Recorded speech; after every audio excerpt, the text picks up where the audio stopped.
So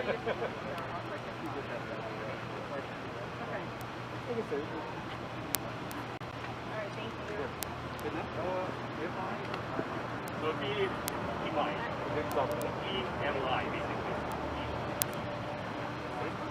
Japanese, How are you? Yeah, we'll stop it. that is what it is.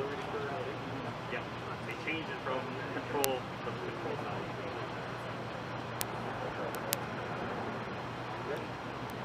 Everybody got you guys ready? Chris, you ready? All right, yeah, I am. Test, test, test. Test, test, test. Just give me a thumbs up or something if you guys are good. All right, good, good, good. All right. Hello, my name's Greg Pixley. I'm the spokesperson for the Denver Fire Department. We're here again this year to talk about the dangers of fireworks. And we're also here to talk about how they can affect other people. Now, it's not hard for me to tell people that fireworks can cause damage and injury. They can create significant fires. But it's also important for people to understand that the fireworks that we are finding and confiscating in the city and county of Denver are manufactured in areas that do not have any type of significant control. With the weather patterns we have in Colorado and with the likelihood that these fireworks could errantly go off or be misdirected, the potential for fires and dangers are extreme. The Denver Fire Department responds to significantly far more calls during this period of the Independence Day holiday. And we ask the community to work together to respect your neighbors and to reduce the likelihood of allowing these illegal fireworks to take place in Denver. The dangers far outweigh the things that people get out of being able to use these illegal fireworks. And the consequences surrounding illegal fireworks are extreme, which we'll talk about in a second. The first negative I want to talk about or to introduce is Noah Imai from the Denver Animal Protection, who's going to talk about the significance of fireworks on our loving pets.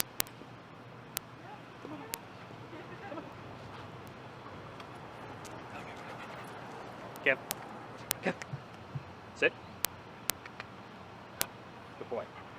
All right, my name is Noah Imai. I'm an officer with Denver Animal Protection, and I'm here to talk about our most vulnerable family members in the household, and that would be our pets, in particular our dogs. And so every 4th of July is a great holiday for us humans to watch fireworks, but it's pretty terrifying for dogs. And so in the past 2 years, both in 2018 and 2019, we've had over 100 dogs brought into the animal shelter by Good Samaritans. And by officers. It's armpit stuff. And so we want to remind people to use smart methods to keep your dogs safe. If you guys are going to go out to parades or go out to fireworks shows, we want you to keep your dogs at home. We want you to keep them secure inside of a house. We want them to be microchipped. We want them to have their identification tags. All of these methods will help your dogs stay home, prevent them from escaping, prevent them from hiding or becoming destructive, will prevent them from getting hit by vehicles. And so every day when I log into my computer system, I see at least one call overnight where a dog got loose and was running away from fireworks. We want to prevent this from happening, and we want people in neighborhoods to call and report when dogs are running at large. That number is 720-913-2080.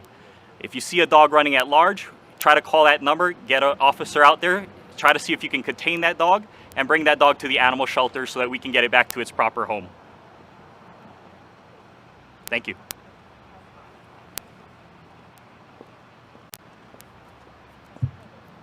Thank you, Noah. Our next speaker today is Lieutenant Michael Morris from Denver Health and Hospitals, who's going to talk about the injuries that fireworks can create.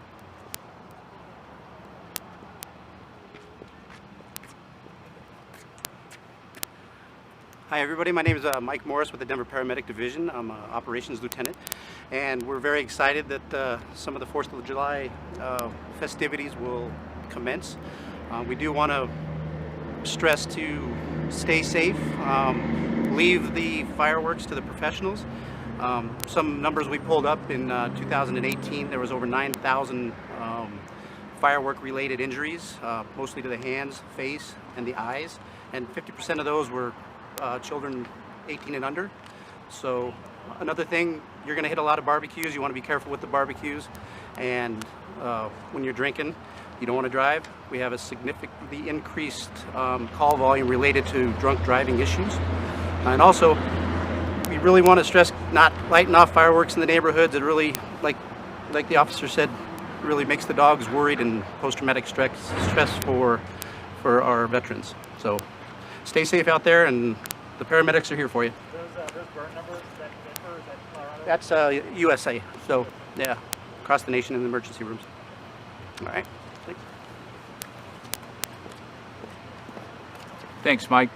Our next speaker is from the Veterans Administration. Ben Kramer is going to talk about the significance that legal fireworks can have on our veteran population.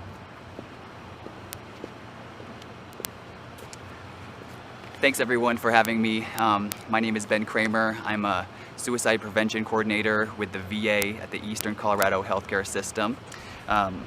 You've already heard from two speakers about the risk of fireworks pose, but one unique impact actually affects our veterans here. Fireworks are clearly a national pastime, something we all enjoy and look forward to. However, the unintended negative impact on our veterans and our community is something that's often overlooked. Many veterans, especially those with a PTSD diagnosis, often struggle with certain triggers.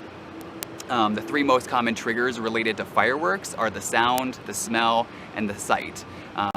So to you, the sight might be beautiful and the sounds might be fun, but the perception through a veteran's prior traumatic experience, that could be looked very differently to them. It can also cause uneasiness, people get startled, and at worst, flashbacks can occur, which brings veterans back to a prior traumatic time, and it makes them feel like they're living that moment again here in the now. So if your goal is to be considerate of the veterans and help and celebrate the freedom that they fought to preserve, please be considerate of this information. If you or someone you know is struggling with the triggers of fireworks, please know that you are not alone. There are resources available to you. The National Suicide Prevention Hotline is a 24/7 support hotline. You can call, get support if you are distressed during this time period. Pressing 1 will connect you to the Veterans Crisis Line. That number is 1-800-273-8255. And finally, to all the veterans out there, the VA offers comprehensive care for PTSD through our PTSD clinical teams and our PTSD residential teams, as well as a variety of other mental health services. So if you aren't already enrolled, please contact the Rocky Mountain Regional Hospital's mental health clinic. That number is 720-723-7310. If you are already enrolled, great, call your provider if you need additional support. Finally, consider creating a safety plan. It's an individualized plan that helps you get through difficult times and help you get through triggers as they come up during this 4th of July. When it comes to mental health, prevention, being proactive, and using your safety plan is key. Please use your friends and family. They are your support system. Thank you, and the veterans support, or thank you as well. Thank you, Ben. Our final speaker today will be from the Denver Police Department. Commander Mark Fleece is going to talk about the illegalities of the fireworks in Denver. Well, good morning. My name is Mark Fleece. I'm the commander of Police District 4, which is southwest Denver. And in addition to everything that you've just heard dealing with fireworks, with the safety aspect of it, the harm that it does to our animals and those with PTSD, there's the fact that fireworks are illegal in Denver. So there is nothing, any fireworks that are allowed within the city and county of Denver. And if you get caught with either possessing them or lighting them off, you're subject to up to a year in jail and also up to a $999 fine. Over the next course of the next 2 to 3 weeks, we're going to have officers in most areas of the city dedicated to fireworks enforcement. And depending on which area of the city we're in, we're where we get more complaints, we're going to have more officers dedicated to it. We're also conducting undercover operations for those who are actually involved in the sale and transport of fireworks. So as of yesterday, we have made 4 different arrests for individuals that are actually selling either out of the back of their pickup truck or out of box vans or out of their individual homes, and that is illegal as well.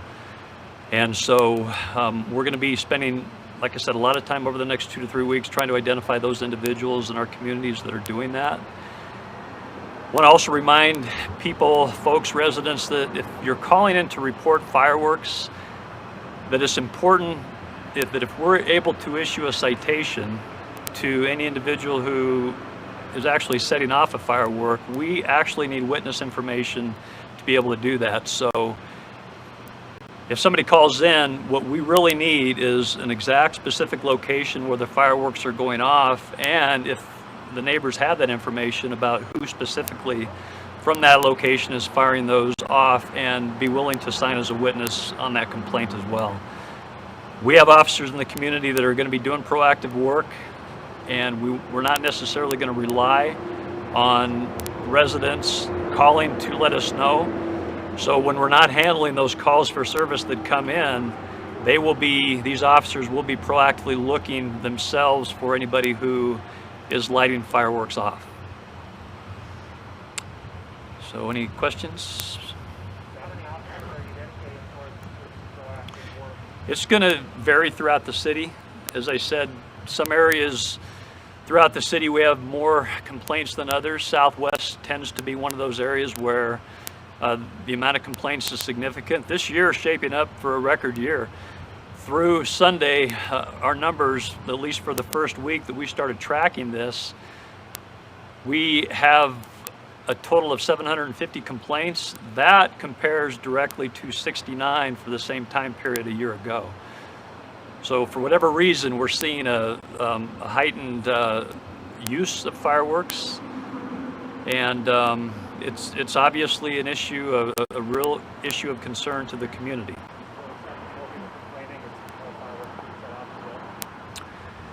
You know, it's hard to determine that, you know, where that's coming from. I think, I mean, I personally think that there's probably more going off that's causing those complaints, but there's no way to tell that.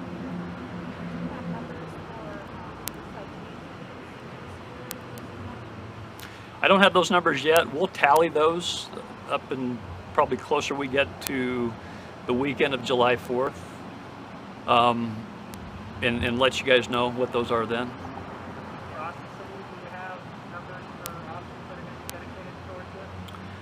I don't have exact numbers. We can get those for you. I think that, like I said, it's going to vary within each police district. I'm in District 4, so for me personally, with my officers over the next couple of weeks, I'm probably going to have anywhere from 10 to 15 officers on any particular day that will be their job to proactively answer calls for fireworks complaints and to look for those individuals that are setting them off.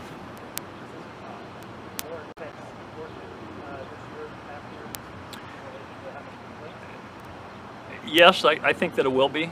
And again, I think a lot of that's driven by the number of complaints that we're already receiving. Say that most of the citations come from complaints or from officers observing it? Most of them come from the officers actually observing them, because the majority of the complaints that we get into our call center are just general complaints about fireworks going off somewhere in the vicinity of where they live, and it's not necessarily address specific.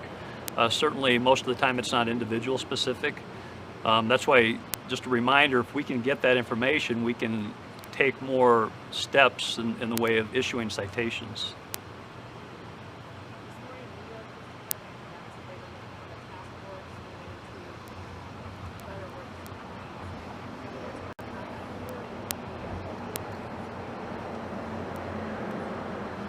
I think it's something we could look at. Now, I'm having a conversation with actually 3 of the Denver City Council members this afternoon that cover Southwest Denver, and we're going to be discussing those issues potential long-term solutions.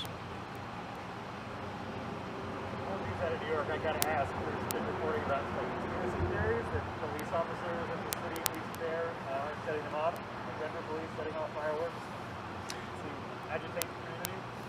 No. Thank you. Thank you very much, Commander Flees. We'll end here. What we've done today is we've recognized what we do annually, and that's to remind people of the dangers surrounding fireworks. We know they can create very dangerous fire situations. They can injure individuals. They can harm our pets. They can affect our honorable veteran community. And it's important for people to understand that as a community, we have worked hard to reduce the spread of the COVID virus. And as a community, we can reduce the likelihood of these illegal fireworks having a negative effect here in the city and county of Denver and across the state of Colorado. So at this point in time, we'll answer any other questions you might have for Denver Health and Hospitals, Animal Control, or for the Veterans Administration.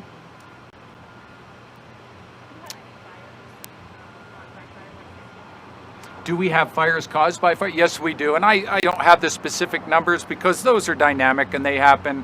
As we are a very warm day today, well, I would have to stop. But if you connect with me afterwards, I'll be sure to get you the most appropriate numbers. But I can tell you in this last year that, in the last 3 weeks, we have had a significant increase in our response to fires in the city and county of Denver.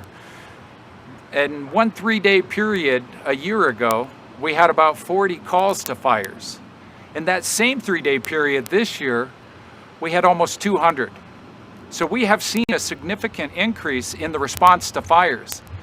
And as a spokesperson for the Denver Fire Department, it doesn't take much for me to really have to instill upon the people the danger surrounding the fireworks and the increase in the possibility that those fireworks could have on the call volume of firefighters, police officers, paramedics, and animal control.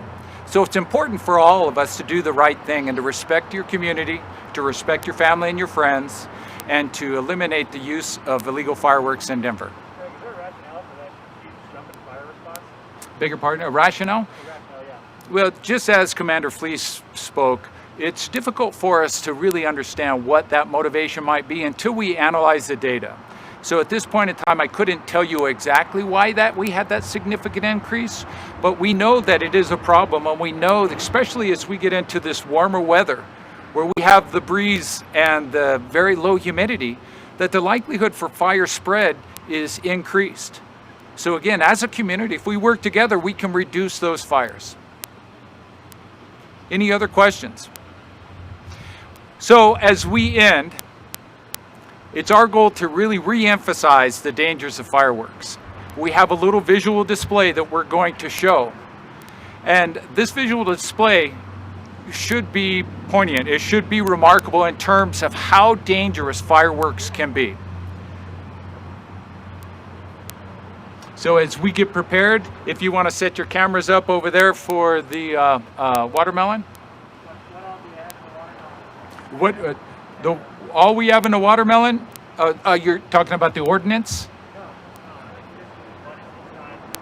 Yeah, there's nothing inside of the watermelon except the fruit, the water, the seeds that come with the watermelon. Is that your question? I'm sorry, I might not understand. Oh, the fireworks is a mortar. It's a mortar style that, it's a mortar style that we confiscated from illegal possession here in the city and county of Denver. What do you do with the rest of the stuff? Denver Police works with their bomb squad to get rid of all of that. They'll work to destroy that in a safe means. Yes, sir. That's it. Blow them all up? I believe they're.